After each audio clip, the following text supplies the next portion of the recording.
build around LeBron passing Kareem on the all-time scoring list.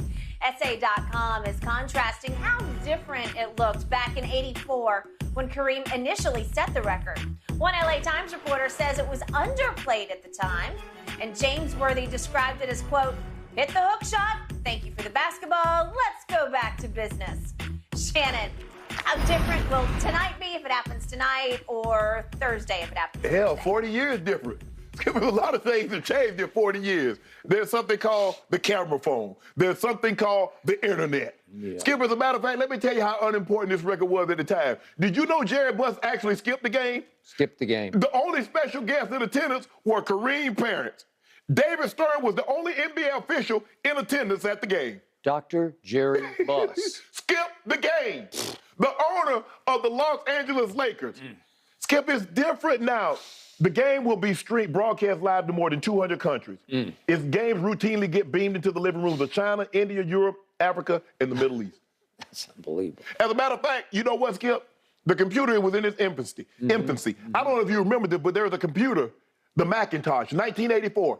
At the time, it changed commercial overnight. The Mac. The Mac. Do I remember?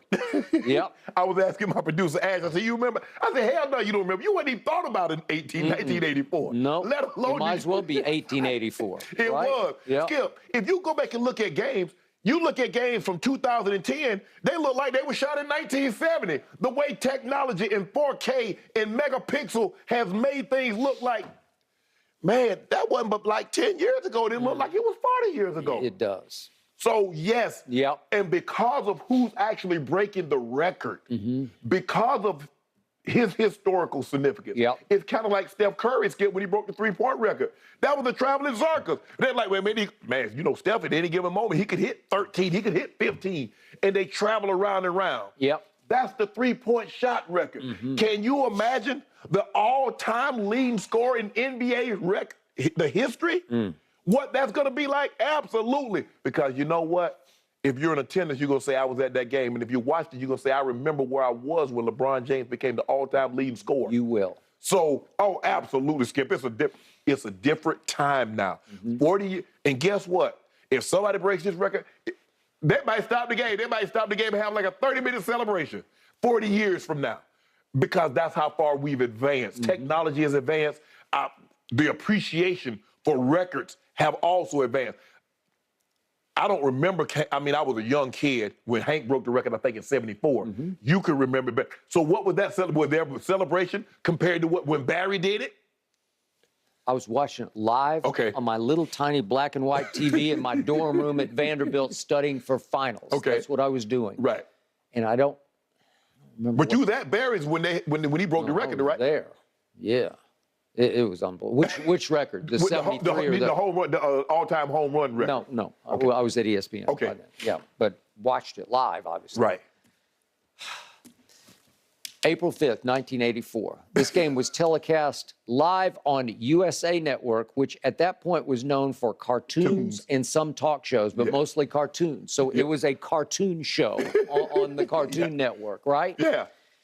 They were playing in Las Vegas because in those days, the Jazz played 11 home games, quote unquote, in Las Vegas, trying to lure some new crowd to Salt Lake City. Yes. Okay. So it was one of the 11 played in Vegas. Yeah. And a close friend of mine named Tommy Bonk was covering the Lakers for the LA Times, and he's quoted in the story that I read yesterday.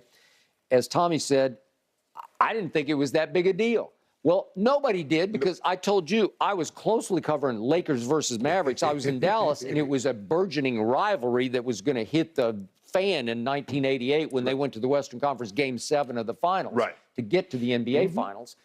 And at that point, I was even unaware. Seriously, I don't even remember it. I don't remember where I was because I didn't even care.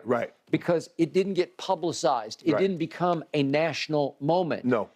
It was an afterthought. It was a footnote to everybody outside of maybe Laker Nation. Maybe they were into it.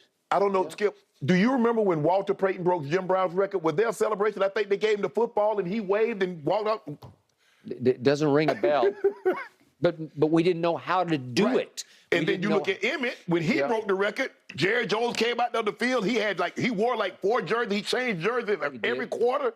The way the celebration is different now. Plus, Skip, we were only a few years removed from the NBA Finals being tape delayed. Yep. You couldn't watch an NBA. Just imagine today, people. You couldn't watch the Lakers, and you couldn't watch LeBron play the Warriors, or you couldn't watch an NBA Final game live. It was tape delayed. They played the game and then they replayed. 4 years removed. Yes. Yes, okay. I'm old enough to remember that. Yeah. And now we get to not only the face of the franchise in LeBron James, he's the face of the league, he's the face of sports to me. He's the face of sports. And I don't know if Kareem was ever the face of the NBA. No, he just wasn't. I don't know who was at that point, but Magic was a big Magic. Magic came in and like the smile, and he like just took over. He took over. Because basically it was Bird and Magic. Because once they hit, Skip, it was Bird and Magic. They the one that changed the game. They the one that got the game on television. Yeah. Kareem had won 5 MVPs. The games were still not on television like they were. The games were still tape delayed the NBA Finals until Bird and Magic got into the NBA. Yep. I was there courtside in 1979 in Salt Lake City, of all places, when Bird and Magic played in the championship game.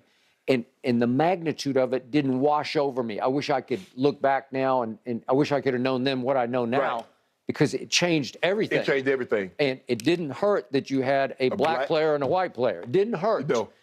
And it didn't hurt that they became friendly rivals in pro basketball because they took it off tape delay and put it into the national spotlight. Yeah, you had to see it live. Yeah, but it was more Magic than Larry. Right. Larry kind of went along for that ride, but he was a great foil figure for Magic. Right.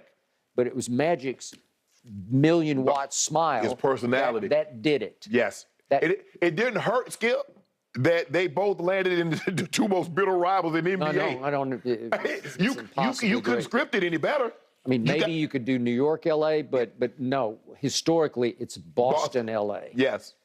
Well, and here we are. But nobody has had more social media impact as an athlete than LeBron has. What's he got? 52 million Twitter followers? Yeah, I don't know how many. like 100. I think he has like almost 150 million IG followers. Okay. He might have more Twitter followers than that. But it's I mean, no other North American athlete. I mean, you have to go to like Ronaldo and Messi and guys like that to have a bigger sports following.